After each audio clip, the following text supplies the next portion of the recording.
बिस्मिल्लाहिर्रहमानिर्रहीम। अस्सलामुअलैकुम। हमारे यूट्यूब चैनल में आप सबको खुशामदीद। तो नाजरीन, आज जो वाक़या हम आपके साथ पेश करेंगे वो है नमरूद का अंजाम और एक मच्छर और नमरूद का वाक़या। मैं वीडियो शुरू करूं इससे पहले मेरी गुजारिश है कि इस वीडियो को आखिर तक ज़रूर देखें। इस वाक़ये को मुकम्मल तौर पर समझने के लिए आप इस वीडियो का फर्स्ट पार्ट ज़रूर देखें। उसका लिंक आपको डिस्क्रिप्शन बॉक्स में मिल जाएगा और इस वीडियो के एंड में रिलेटेड वीडियो में वो आपको वीडियो मिल जाएगी। तो चलिए शुरू करते हैं। जब हज़रत इब्राहीम अलैहिस्सलाम ने नमरूद को समझाया कि तू बुरे कामों से हाथ रोक ले, उन कामों पर शर्मिंदा हो, तौबा करके अल्लाह के दरबार में माफ़ी की दरख्वास्त कर, अल्लाह रब्बुल इज़्ज़त ने तुझे 400 साल की बादशाही का मौका दिया, मेरे मौजज़े भी तुझ पर ज़ाहिर किए, तुम पर हक भी साफ हो गया, तो फिर अब तक क्यों अपने पुराने ख्याल पर और पुराने मज़हब पर अड़े हुए हो और अपनी नासमझी से खुदा होने का दावा किया करते हो। अब इतना समझ लो कि अगर तुम सीधे रास्ते पर ना चलें, तुम्हें अपने मालो दौलत और फौज सिपाही पर घमंड है, तो अल्लाह की ताकत का तुम्हें अंदाज़ा नहीं हो पाता। उसके पास तो इतनी ताकत है कि तुम्हारी ताकत उसकी ताकत के किसी हिस्से के बराबर भी नहीं। नमरूद ने कहा कि मैं तो ऐसा सोच ही नहीं सकता कि मेरे अलावा भी इस ज़मीन पर कोई दूसरा बादशाह है जो मुझसे ज़्यादा ताकत रखता है। अगर तुम कहते हो कि आसमान के बादशाह की कोई फ़ौज है, तो उससे कहो कि वो मेरे ऊपर भेज दे और देखे कि मुकाबले में कौन जीतता है। हज़रत इब्राहीम अलैहिस्सलाम के लिए ये चैलेंज था। उन्होंने फ़ौरन अल्लाह ताला से मदद के लिए हाथ उठा दिए। हज़रत इब्राहीम की दुआ के बाद हज़रत जिब्रील नाजिल हुए और फरमाया कि नमरूद से कहो कि हमारी फ़ौज आती है, तुम अपनी फ़ौज तैयार रखो और अपनी ताकत आजमा लो। नमरूद ने 3 दिन की मोहलत ले ली। इसी बीच उसने लाखों की फ़ौज बुला ली। पूरी फ़ौज एक मैदान में जमा हो गई। 3 दिन बीत गए। चौथे दिन हज़रत इब्राहीम अलैहिस्सलाम अकेले वहां पहुंचे।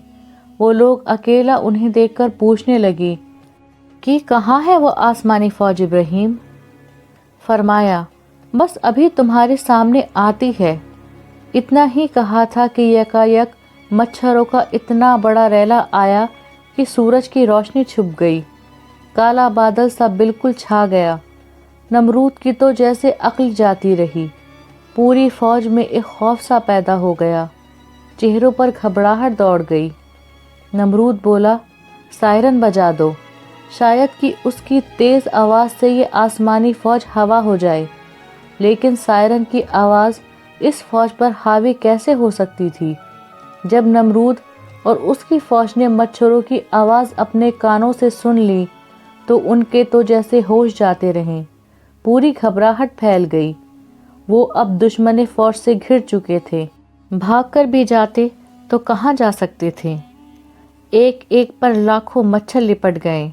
सर से पैर तक वो ऐसे चिमटे कि गोश्त की बोटी और खून की एक बूंद तक उनके बदन पर ना छोड़ी। गश खाकर फ़ौज गिरने लगी। हज़ारों इंसान जानवर अपनी जान भी ना बचा सके।